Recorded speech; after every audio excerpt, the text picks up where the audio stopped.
So I studied ancient civilizations, which means it was part of the classics department. So I studied ancient Greece and Rome, their religion and their languages and their art and their history. And then after college, I didn't do anything with that except for just, I continued to read in that area and everything, but I didn't work, in archaeology or museum studies or anything like that. So I've just kind of always had a passion for it. I've always gravitated towards it. And then when I decided that it was finally time for me to write this book, I started researching it again. And it was interesting because it was less like learning something new and more just kind of uncovering the knowledge that was still up there somewhere in my mind. And so it was a pretty quick study. I didn't have to do a ton of research. I just kind of brushed up on some of mostly the art and the religious aspect of things. Everybody, welcome back to Living the Next Chapter, the author podcast, where we bring amazing authors on from around the world to talk about what they're doing as a writer, to encourage you as an author that, hey, you can do this. We have proof. Jenny's here and she's got proof. You can do this. You can be an author. And also for the readers, that you can fall in love with your next new favorite author that you may have not heard of yet, but you will love by the end of this conversation. So Jenny, welcome to Living the Next Chapter. I'm so glad to have you here. Thank you. Thank you. I'm glad to be here. Excellent. Tell everybody where you are in this great big world of ours, Jenny. Yeah, I'm in the Midwest, United States. I'm in Iowa, so not too far from Canada, I guess. There you go. Right. Yeah. Excellent. Are we good neighbors for you there in Iowa? I believe so. Okay, good. I think it at least goes that direction. So, yeah. We want to keep everything friendly because we love you guys there in America. So, yeah, that's great. Awesome. Your journey as an author, Jenny, how did all this start for you? Was somebody come into your world and say, Jenny, be an author? Or was it something you just found? How did it work? Yeah. Yeah, no, nobody said that to me. I guess I actually just recently discovered a story I wrote when I was a little kid. So it's about an ant family and it was illustrated and everything. So I guess I've kind of had the writing bug since I was little. I've written, I've started a whole bunch of novels. I started a novel in junior high and started wrote some poetry in high school, which is terrible, and I won't share that with anybody. But I moved on to, more adult-focused novels after college, and this novel that I just recently published is actually the first one that I finished. So I have a whole lot of false starts, I guess, but that's okay. That's how you learn. So, and I never really had anybody come in and encourage me to specifically be a writer. I think I just kind of naturally gravitated that direction. Okay, so then let's flip this around then, because there's somebody listening who also maybe never had anyone really encourage them to pursue being a writer. They're listening to our conversation, hoping for someone that kind of encouraged them as an author to a fellow author just beginning. Kind of like, what would be your encouragement for maybe like finding your own voice as an author and what makes you unique?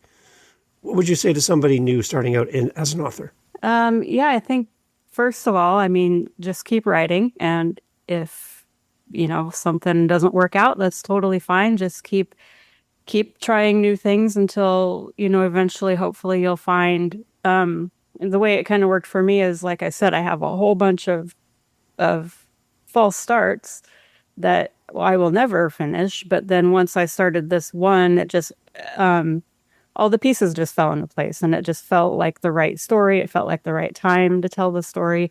And so I feel like if you keep at it and keep writing and keep trying, eventually, hopefully you'll find that one magical story that fits, that's ready to be written by you.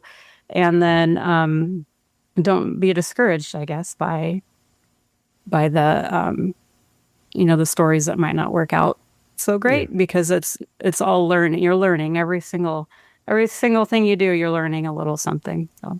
any authors in your past that you admire as a reader and you're like, wow, I just love how they write or their subject matter or how they craft a story? Is there any authors that kind of stand out for you? You're like, I really like what they do. Yeah, well, I've been reading. I always go back to Jane Austen. I love Jane Austen. I mean, her stories are so, very neat and tidy and very well written, and I like her sense of humor. So I really always she's kind of my go-to whenever I need something kind of simple to read that I just want to enjoy, just like really get into. And then I also, so I write historical fiction, and I read historical fiction typically in medieval England, and then also in ancient history. So I also really enjoy reading Philippa Gregory for kind of the English aspect of historical fiction, and then I really enjoy reading Elodie Harper's. She wrote a trilogy that takes place in Pompeii, so that I really appreciate her style of writing for that kind of ancient historical fiction. They're well researched and just really immersive, like really getting you into the ancient world, and so those are kind of my inspirations. I like authors that can give life to historical accounts and put you into the moment and feel like you're there, living it, walking the streets of Pompeii, for example, before everything happened in Pompeii, and just giving you context. And the other side of history that I love in historical fiction is the research that goes into this. You're not just making things up, because people can go back and go, Jenny, back then, this is how life was, not the way you're imagining it. This is really what it was like back then. So you have that context to kind of build your story around. So for you as a historical fiction author, how important is the love of history for you as an author? Is this something really important for you? Yeah, I mean, I think it's the most important for me, at least. I really appreciate as accurate as a story that's as accurate as possible.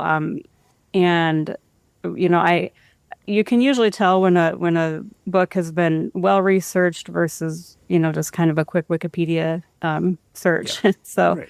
Oftentimes you can tell when somebody really has that passion and that knowledge and kind of the history of this is a subject that they've really researched for a long time, not just real quickly.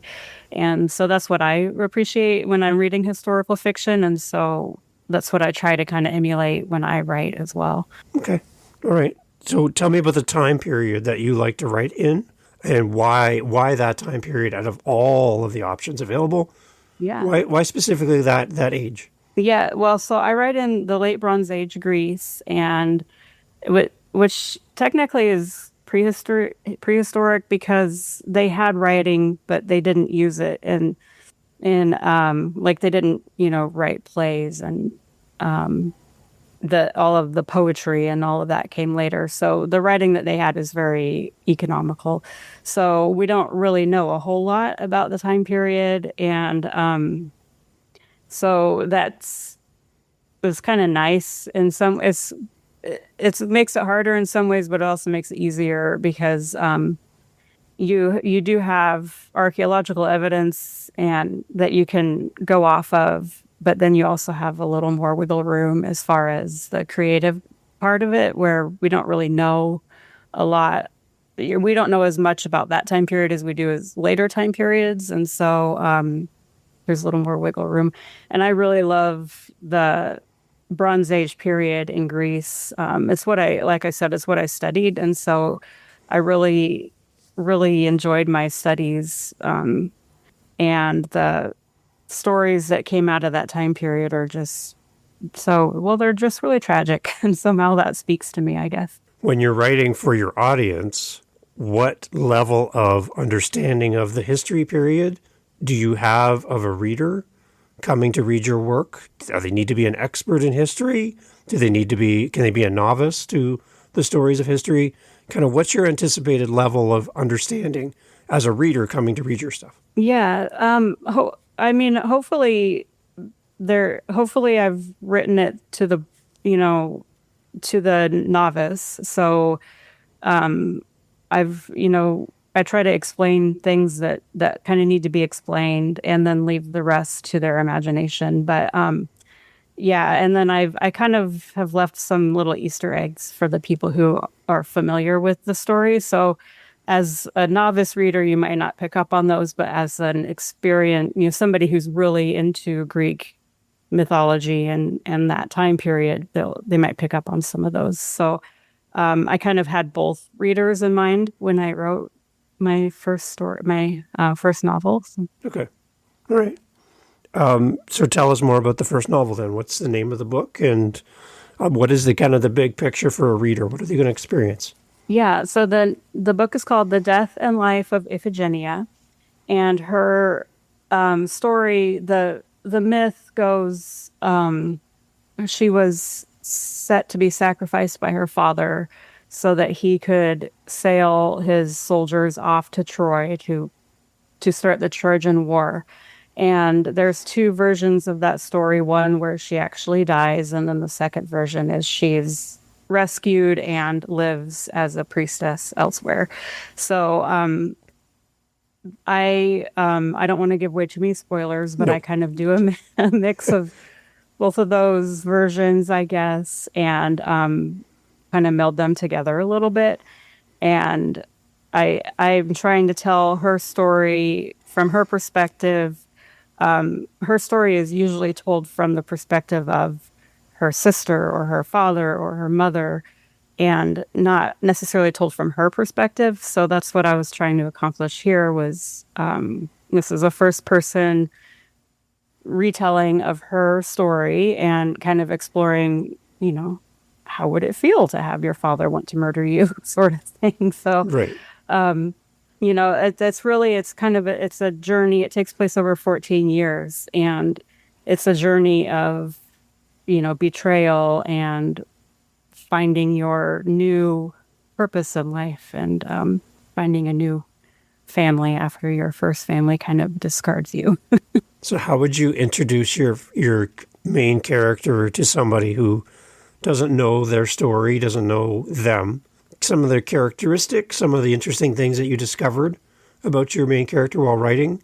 Tell me more about this person. Tell me more about her. Yeah, so she starts out as, pretty naive, innocent, spoiled priestess, or I'm sorry, princess.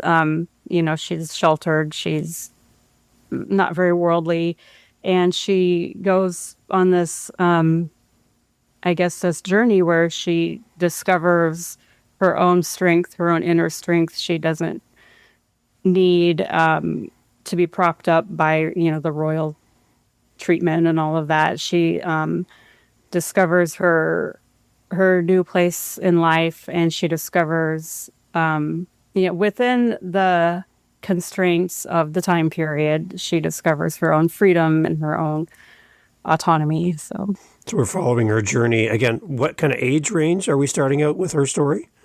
she starts at 14, 14. and by the end of the book, she's 28. So I guess well, there's a spoiler. There you go. We snuck that in there, everyone. Snuck it in. Okay. Yeah. Historically, today, I think as adults, we live into our 80s, late 70s, 80s is normal-ish. Mm-hmm.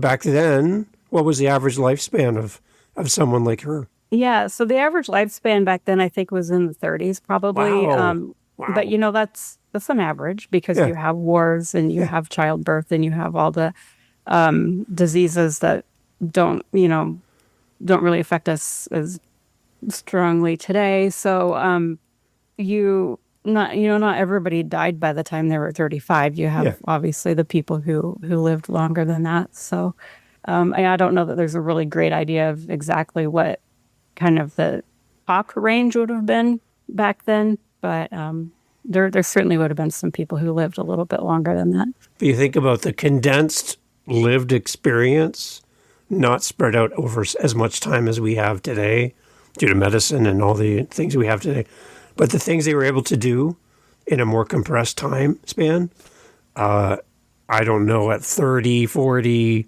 years of age, that I would have the skills, talents, and abilities to do what they did back then. Like, it's amazing the things that these people accomplished back then without technology and everything we have today. Yeah. That's what I love about historical fiction and historical stories is it brings you back to a time when they did more with less than what we would say we have today. It's amazing. Right. That's true. And then you could also argue on the other direction that they didn't have as many distractions and, you know, Good point. um, maybe you just kind of trial by fire. You just jump in feet first and learn as you go. That's good. I But like yeah, it. they accomplished a lot for sure. What are you hearing back from readers on your first book? Any interesting comments coming back to you as the author, and you're like, wow, that's meaningful. I'm so glad you told me that. Yeah, well, the kind of the something that I'm still, I guess, getting used to is when people quote my own book back to me. Like, they'll quote a line or two from my book, and sometimes I'm like, I don't remember writing that. So that's actually a pretty good feeling. And I've actually noticed that some people are quoting the same few lines, and so that is really humbling, I guess, that people are finding quotable lines in my book. But the majority of the feedback I've gotten from my early readers has been, they appreciate the amount of research that I've done, and then they really are appreciating you following Iphigenia on her arc, and from that kind of spoiled princess to the self-contained priestess. So. What is your target audience as far as age group and readership? Kind of who is the book targeted towards age wise? I think probably 20s and 30s. Okay. When I first started writing this book, I think I might have mentioned this earlier, but I was kind of envisioning myself after I got out of college as I would have loved to have read a book like this. They just didn't really exist back then. It was a long time ago. So I've kind of have that person in mind when when I'm writing as somebody who just really loves that world and really, wants to kind of dive in a little bit deeper. From the background of the book, then tell us more a little bit about the sacrificial nature of a father and a daughter. This seems very foreign in our world today. And as we're talking on this podcast, what was kind of the tradition behind that? Why was it that mandatory? And a little bit of that to kind of substantiate the story of your book as well. Yeah, well, there's actually, I don't think there's a lot of evidence archaeologically I think that human sacrifice probably did happen back then. It's more of the stories that come down to us are actually told by later generations of Greeks. And so they seem to be maybe more like cautionary tales, like you shouldn't do this sort of thing. We have a lot of murder happens in these myths, a lot of family members killing one another. So it seems maybe a little more cautionary. Sorry, can we pause here? Sure. What was the rest of your question? Just the idea behind why this was something that would be a common practice, that this would be so pivotal to your story, in that, it just doesn't seem to be a very humane thing that anyone would either have to do or want to do. Like, as a parent, I can't put myself into that story in that moment. I don't understand what's going on to even get to that point where that would be an option. I just don't understand, right? Yeah. So, okay. The myth basically goes like this. The King Agamemnon and his brother Menelaus wanted to go start the Trojan War for reasons that don't really matter for this conversation, I guess. Yeah. So they wanted to go fight the Trojans. They gathered their army, which was a whole host of men and probably boys from all over what we know of as Greece today. They all gathered at this bay in this beach called Aulis, and then the winds died down and they couldn't sail. So they were all stuck on this beach, and they were just all these soldiers, all these warriors, getting kind of bored, getting kind of restless. Then King Agamemnon hears a prophecy or an oracle that he angered the goddess Artemis, and she's the goddess of many things, but among those things, she's the goddess of hunting and young animals. And so he supposedly angered her by shooting a stag and then boasting that he was better. He was a better hunter than Artemis, and that made her angry. And so she, according to this prophecy, this oracle, she required Agamemnon to sacrifice his eldest daughter. Okay. And then, Okay. oh, I guess I'm sorry, I missed a part. She's the one who stopped the winds. So she's the one who said, Oh. okay, there's no winds, you can't sail until you sacrifice your eldest daughter. And then once you do that, then I'll let you sail to go fight. And so then from his perspective, if you think about it, he, A, has a goddess angry at him, and B, has a whole camp full of bored, restless, angry soldiers angry at him. They just want to go. They just want to sail and go fight. So he's got this kind of pressure to go ahead and make sure that happens. So that's the myth behind it. It's interesting because now if it's a quiet, non-windy day for me, my first thing would be to check my weather app to see when it's going to get windy again. That's kind of what I would do in this context. And again, they didn't have that. And the one thing I do love about historical references and what you're talking about in your book is there's a connection between humanity and something else. There's something else around us that is controlling everything we see and experience, and we need to please and appease whatever that is.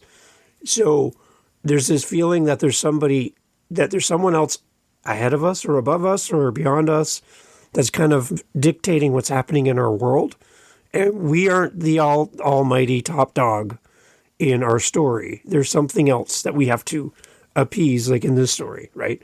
So Yeah. I like that there's that sense of something bigger, whatever that is for them in that day, but just the sense that they weren't the ultimate as a human being. There's something they had to please, right? That's interesting. Yes, yes. And they had a lot of somethings they had to please because they had a Yes. lot of gods.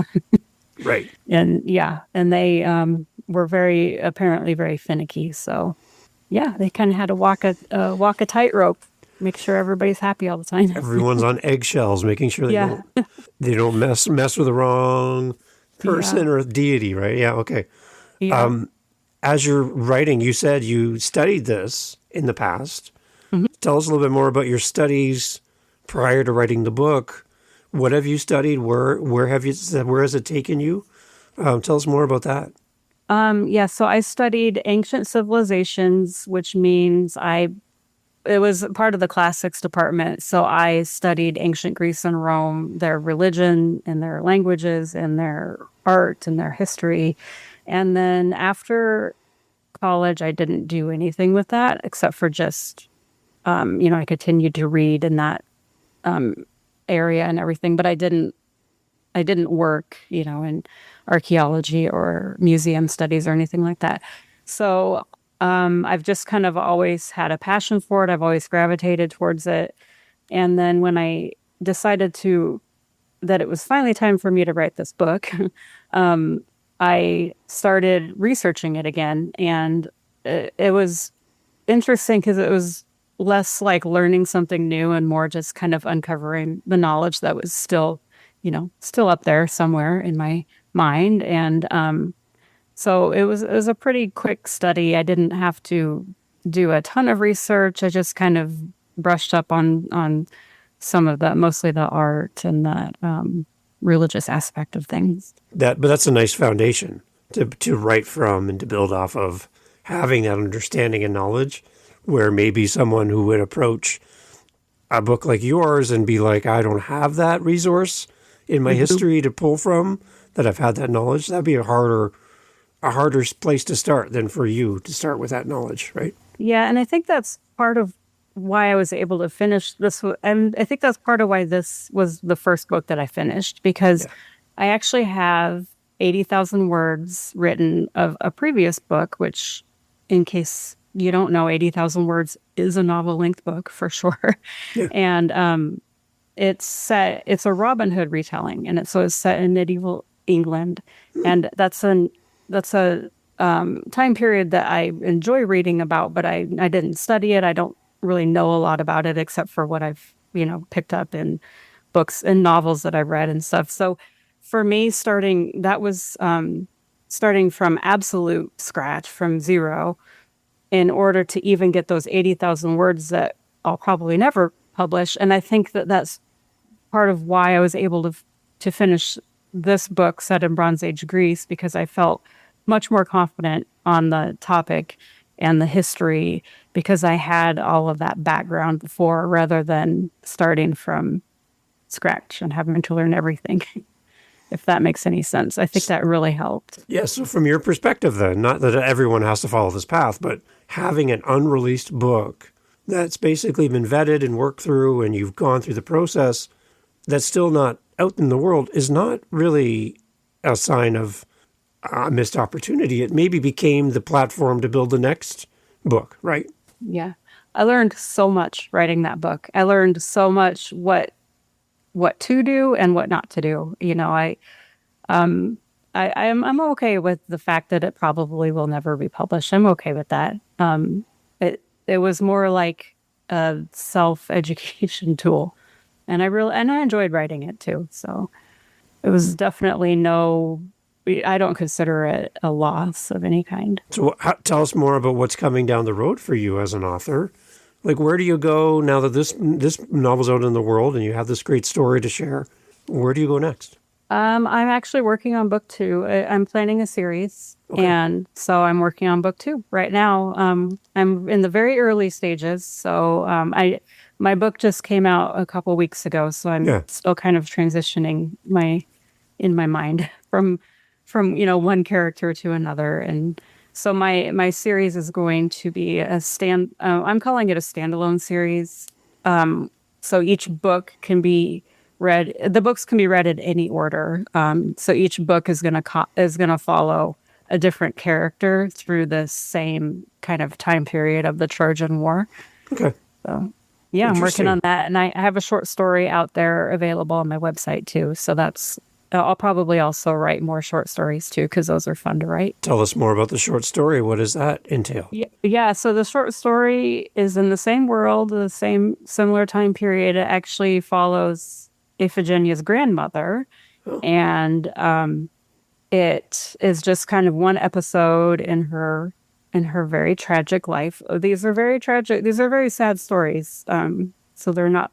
Greek mythology is not for the faint of heart. So there's a lot of violence and everything. So it's a very sad story, but it also kind of gives us a glimmer into the childhood of Agamemnon, who, as you may recall, goes on to sacrifice his daughter. So it kind of gives us a little glimpse into his childhood to maybe see how something like that might even be possible.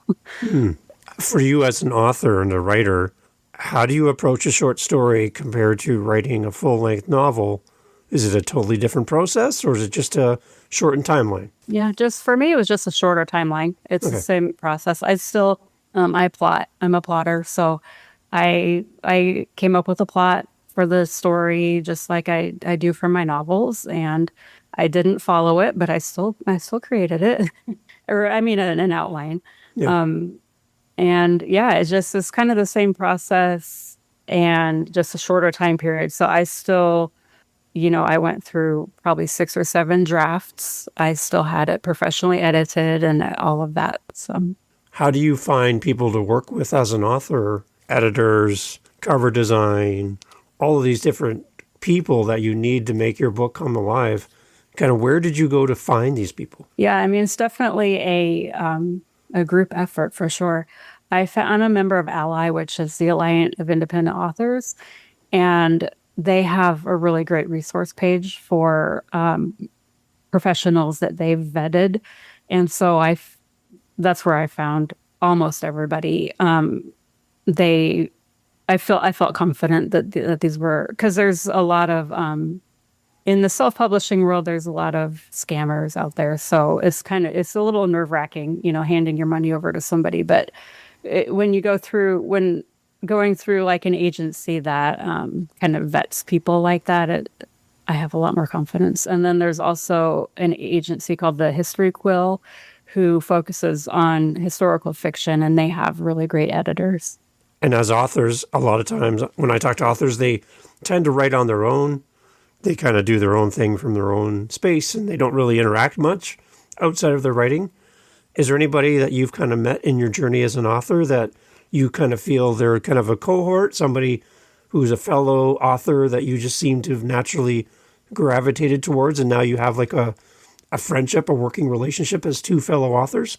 Anybody that stands out to you? Yeah, I work with a really great critique group that there's four of us total, and we two are in Chicago and two are here.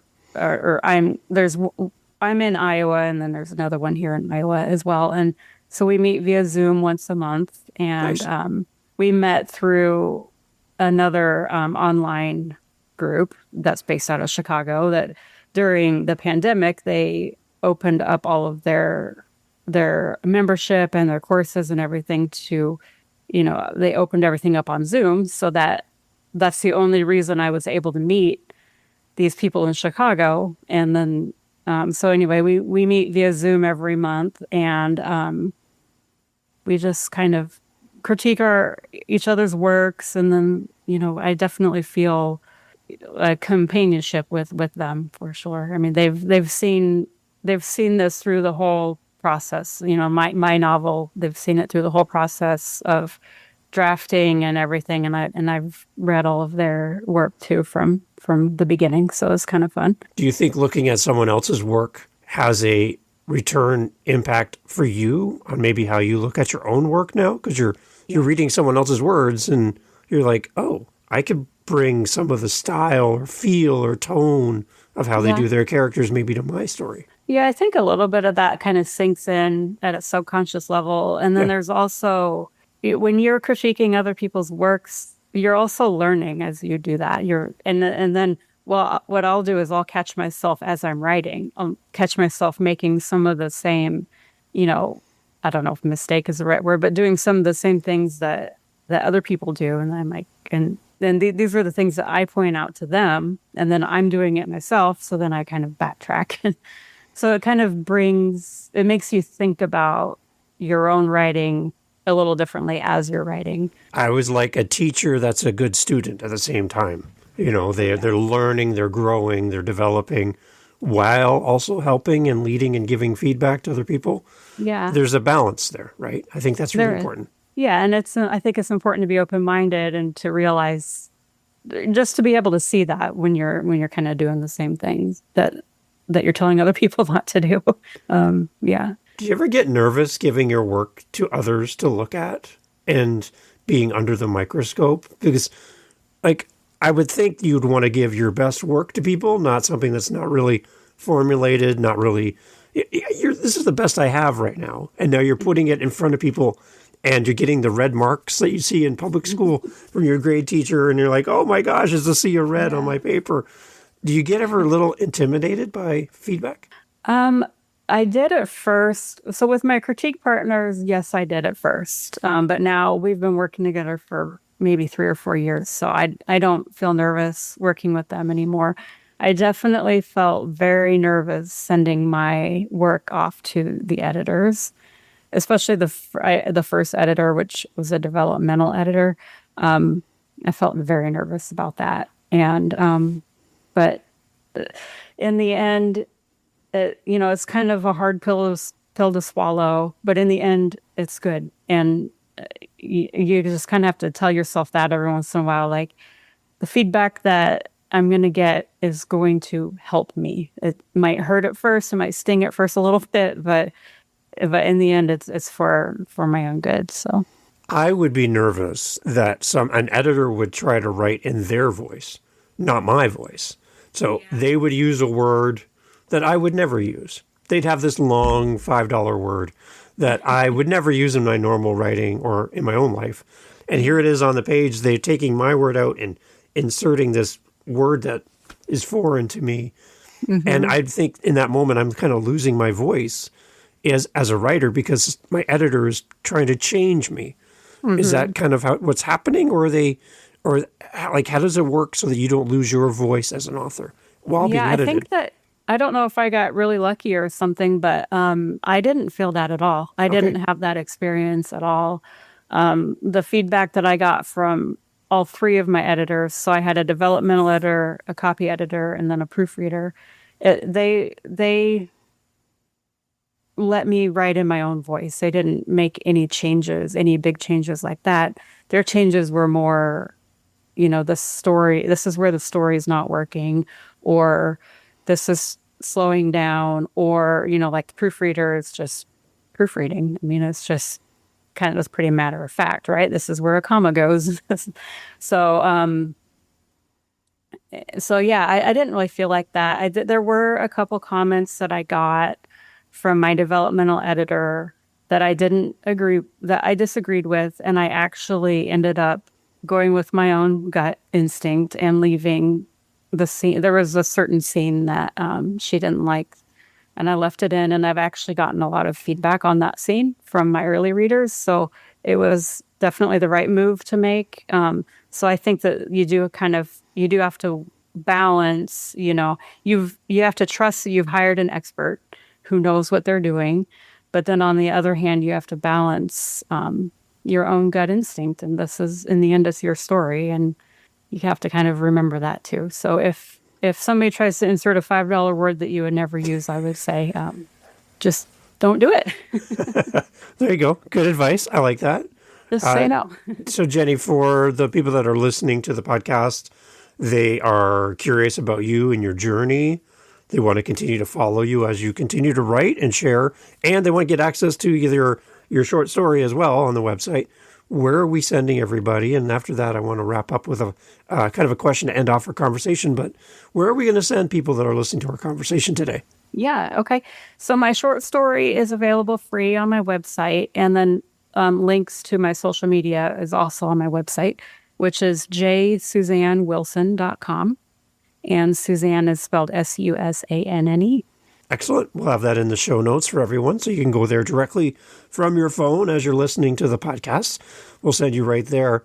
Jenny, as we're wrapping up, I'm curious to know from you, if I was to put you into this situation, we've kind of talked to authors a little bit, we've talked to readers, but I'm going to put you up on stage as a keynote for an author conference, and in the room is a mixture of seasoned authors and authors that are just beginning. And you've been invited to come in and share from your own story, something to motivate and inspire people to continue to write their story. What would you say to that audience? How would you address them to encourage them and send them on their way to keep writing and sharing their story from their own unique lens? What would you say to encourage them? I think the one piece of advice that I heard that really got me moving was that your first draft is probably not going to be great, and nobody else needs to see it. So when you're writing your first draft, write it for yourself and know that you are going to revise it before you show anybody ever. So that really, I think, might help, kind of keep people moving if they're feeling stuck or feeling writer's block or something. Just get it on the page and revise it later. Transform from what's in your head and heart onto paper. That's your first start. Yeah, and it won't be right the first time. I think that's the freedom. That advice, when I heard it, gave me the freedom just to keep writing, because it's not going to be right the first time, and it never is for anybody, even the most famous, prolific authors. have a first draft and they revise it later. So yeah. Excellent. Great advice. Thank you for addressing the audience. That's great. I love that. Jenny, keep us in mind as new projects come out. I know that my audience loves to hear a guest come back and give us updates in the future about new things they're working on. It gets to remind us of you as an author and celebrate with you any new work that you're doing. So I'm just going to leave a little pin in that. Come back anytime and share your journey, and let's celebrate together as you work on new projects. But thank you for writing this. Thank you for explaining the kind of behind the scenes of your story, and the amount of work that goes into creating what you do is amazing from a reader's perspective. And I'm glad that we got to shine a light on your book and all that you're doing. Thank you so much for doing this. Well, thank you. I appreciate you having me. Thank you. Excellent. As always, everyone, everything for Jenny's in the show notes. Would love for you to go buy a copy of her book, leave a detailed and an amazingly well-written review about why you love Jenny's book so much, so that other people will see your review and know this is the exact book for them or a family member. Your words can really help our authors. So leave a great review every time you buy a book, especially when you buy Jenny's. Jenny, thank you so much for doing this. Thank you. Hey, thanks for listening to the podcast. Glad to have you here. I just want to let you know that you can always find out what we're doing live in the moment by going to our YouTube channel. Head over to livingthenextchapter.com. There'll be a link right there. Head over to our YouTube channel. Make sure you like, subscribe, do all the things that all the YouTubers love to say. And in our YouTube channel, a couple things. You're going to get advanced listens. You're going to get the episodes that we're working on in real time. So we record and post daily on our YouTube channel. I'd love for you to give us a follow over there. As well, we're making playlists. We have over 500 episodes. So finding the right episode for you, we're trying to group things into playlists. So if you like children's books, if you like business, you like historical fiction, we're grouping our authors together to make it a little easier for you to find your favorite next author. So head over to livingthenextchapter.com. And again, I'd love to hear from you. Hearing from the listeners of the show is great. And I just want to say thank you for being a part of the podcast family. And I look forward to having you back for the next episode. Thank you for being here. I really appreciate your time and your listen. Take care.